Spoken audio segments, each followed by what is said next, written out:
പാമ്പാടി ഗ്രാമപഞ്ചായത്ത് Kuttikkal saint Thomas സ്കൂളിന് സമീപത്തുകൂടി കന്നുവെട്ടിയിലേക്ക് പോകുന്ന റോഡാണ് അപകടക്കെണിയായി മാറിയിരിക്കുന്നത്. കോട്ടയം മാന്തുരുത്തി PWD റോഡിൽ നിന്നും കന്നുവെട്ടി റോഡിലേക്ക് കയറുന്ന ഭാഗത്താണ് ടാറിംഗ് നടത്താതെ കല്ലുകൊണ്ടുള്ള കലുങ്ക് തെളിഞ്ഞ് കുഴിയായി മാറിയിരിക്കുന്നത്.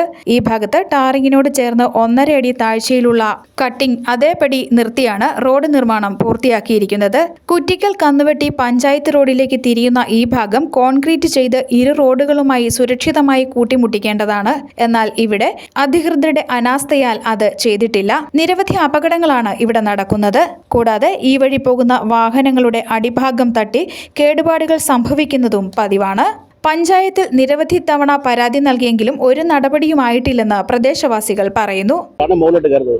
ആ സമയത്ത് ആ മോളിൽ നിന്ന് വേറൊരു വണ്ടി ഇറങ്ങി വരുന്നു. ഭയങ്കര ഒരു അപകട സാധ്യതയാണ്. അതിനേക്കഴിഞ്ഞും കൂടുതൽ സാധ്യതയാണ് ഇതിന്റെ രണ്ട് വശങ്ങളും. ശരിക്കും പറഞ്ഞാൽ അഗാധമായ ഗർത്തങ്ങളാണ്. ഞങ്ങൾ ഇതിനു മുമ്പ് കോൺക്രീറ്റ് ചെയ്യുന്നതിന് മുമ്പ് ടാറിങ് പോയി കഴിയുമ്പോൾ കുറച്ച് പൂഴിമണ്ണ് ഇറക്കി കുറേ കാലം ഞങ്ങൾ അങ്ങനെ ഉപദ്രവിച്ചായിരുന്നു. ഇപ്പം ഞങ്ങൾക്ക് ഇതൊരു വലിയൊരു അപകട സാധ്യതയാണ്. ഇപ്പം അവിടെ നിന്ന് ഇറങ്ങി വരുന്ന വണ്ടികൾ അതിലെ പോരാൻ പറ്റുന്നില്ല. അത് കണ്ടോ അറിയാം, അത് കണ്ടോ അവിടെ നിൽക്കുന്നുണ്ടോ? ഇതാണ് ഞങ്ങൾക്ക് ഈ റോഡ് ഉപയോഗിക്കാൻ പറ്റാത്തൊരവസ്ഥയിലാണ് ഇപ്പോൾ ഞങ്ങൾ പോകുന്നത്. 10 അടി വീതിയിൽ കോൺക്രീറ്റ് ചെയ്തിരിക്കുന്ന ഈ റോഡിൽ എതിരെ വാഹനങ്ങൾ വന്നാൽ സൈഡ് കൊടുക്കാൻ പോലും മാർഗമില്ലെന്ന് പ്രതിഷേധക്കാർ ആരോപിച്ചു. News bureau, Pampady.